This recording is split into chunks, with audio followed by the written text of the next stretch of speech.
Bonjour à toutes et à tous qui nous rejoignez sur ce nouveau format Let's Talk. Aujourd'hui, j'ai le plaisir d'interviewer Déborah Eisenberg, fondatrice de Shifters. Salut Déborah, tu vas bien? Salut Clément, ça va et toi? Ça va très très bien. Merci en tout cas de te dégager du temps pour échanger un petit peu sur Shifters, sur ton parcours. En tout cas, ça nous fait très très plaisir de t'avoir avec nous. On va parler sommeil, on va parler digital, des sujets qui sont hyper intéressants. Peut-être pour démarrer, est-ce que tu peux commencer par te présenter? Oui, avec plaisir. Très rapidement, donc moi je suis docteur en pharmacie depuis cette année.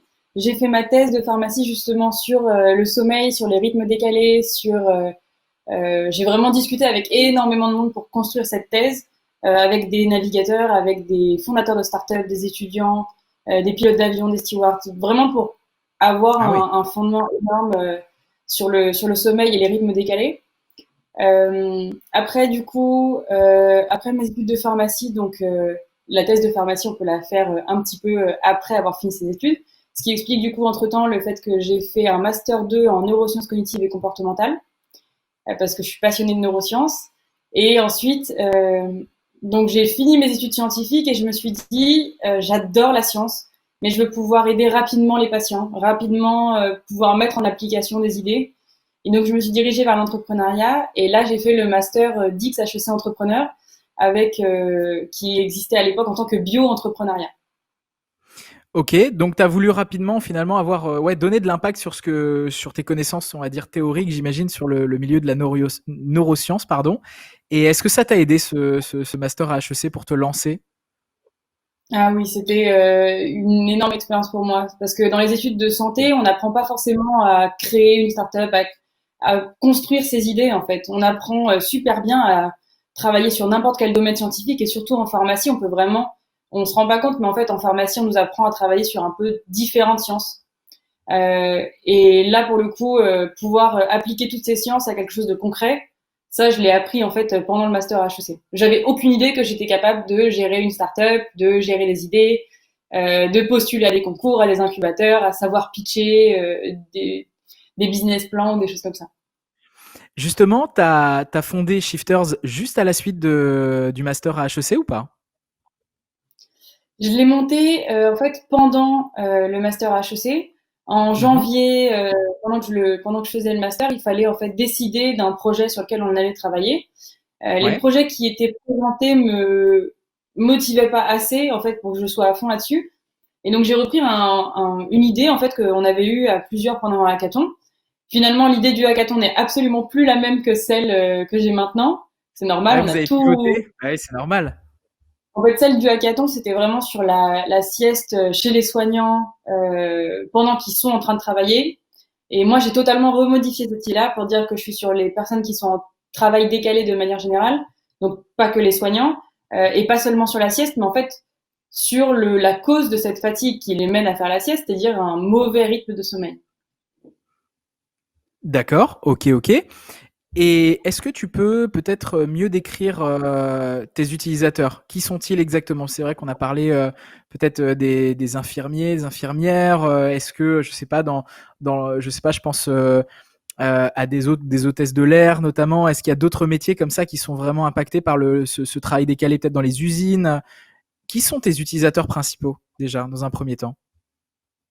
Alors, les premiers utilisateurs, du coup, ça a été effectivement les soignants, parce que étant docteur en pharmacie, j'ai beaucoup de contacts dans ce milieu-là, et donc c'était beaucoup plus Ouais. simple pour moi de comprendre les difficultés, de leur parler et de faire des petits groupes de tests, en fait.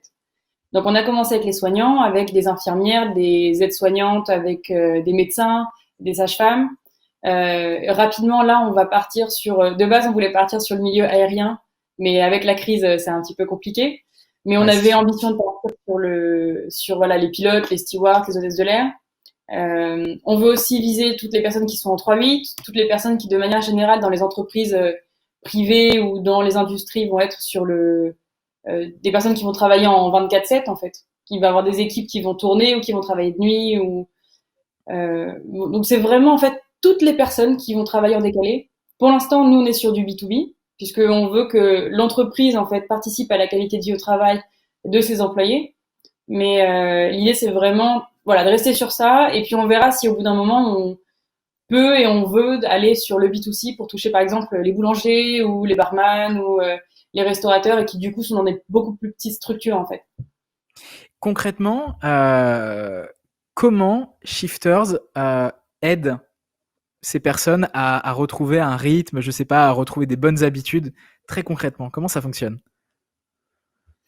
Alors très concrètement, du coup derrière l'application Shifters, il y a quasiment 2 ans de R&D avec vraiment une partie énormément bibliographique, une partie terrain.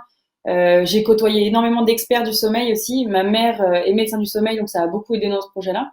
C'est une Ok. pure coïncidence le fait qu'elle soit médecin du sommeil et que je sois sur ce projet-là. Je tiens à le préciser. Mais du coup, ça a été un énorme coup de boost puisqu'elle a pu me présenter vraiment à toute la communauté scientifique du sommeil, des experts qui sont vraiment de renom en fait dans ce domaine-là. Donc on a pu tester énormément le produit, et donc ça nous a mené à un programme scientifique d'accompagnement qui en fait va récupérer de la donnée pendant 2 semaines sur l'utilisateur. Pour le moment, ça se fait en déclaratif. Donc la personne va rentrer pendant 2 semaines ses horaires de coucher, de Mhm. lever, d'endormissement, de sieste, etc. Et ensuite de ça, on a créé du coup cet algorithme qui va, grâce aux neurosciences cognitives, comprendre comment la personne fonctionne et en fait modifier progressivement ses habitudes pour l'amener à des nouvelles habitudes qui vont être bonnes pour la personne. Et donc ça va se présenter du coup sur une application où on va avoir des propositions en fait semaine par semaine d'horaires de coucher, de lever, si c'est en jour de repos ou en jour de travail. Ok, ça te donne une espèce de guide, de bonne pratique en te disant, voilà, si globalement par rapport à tes horaires de travail, si jamais tu te couches à telle heure et que tu te réveilles à telle heure, même si tu as un boulot avec des horaires décalés, globalement, tu seras pas complètement déréglé. C'est un petit peu ça l'idée.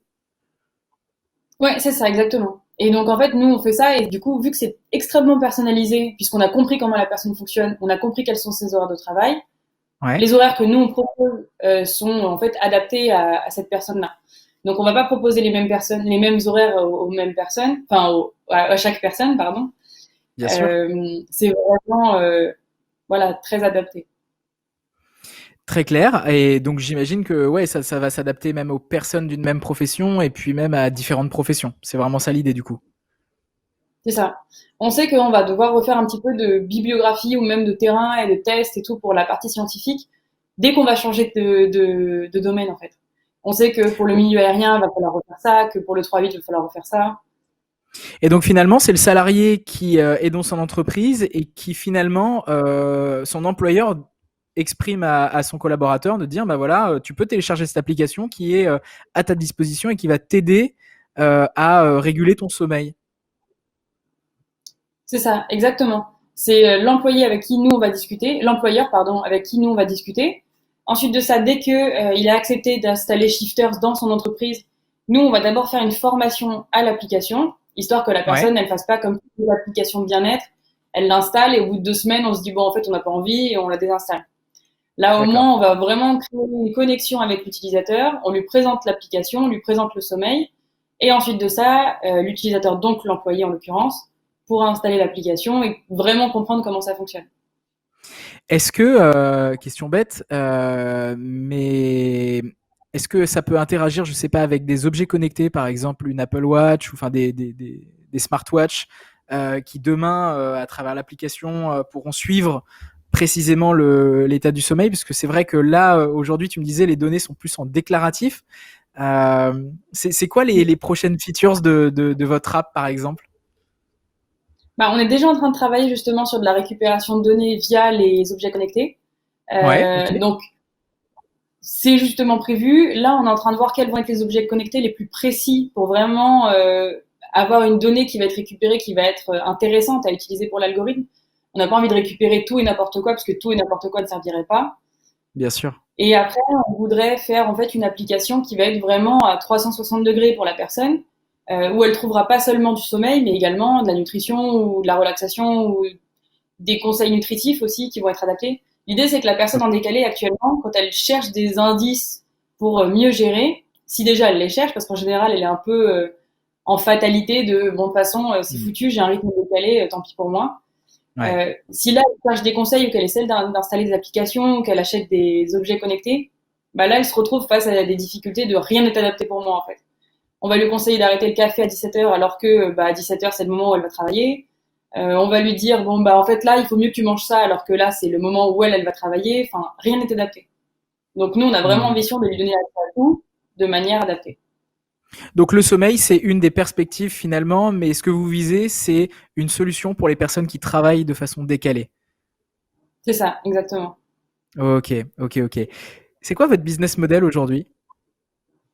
Du coup, le business model, il passe vraiment par les entreprises. On discute en général Mhm. avec des DRH ou des directeurs, ou alors s'il y a des personnes responsables de la qualité de vie au travail. Ouais, On discute avec eux. Ensuite, on vend du coup une licence à l'application en fonction du nombre de personnes qui sont concernées dans l'entreprise.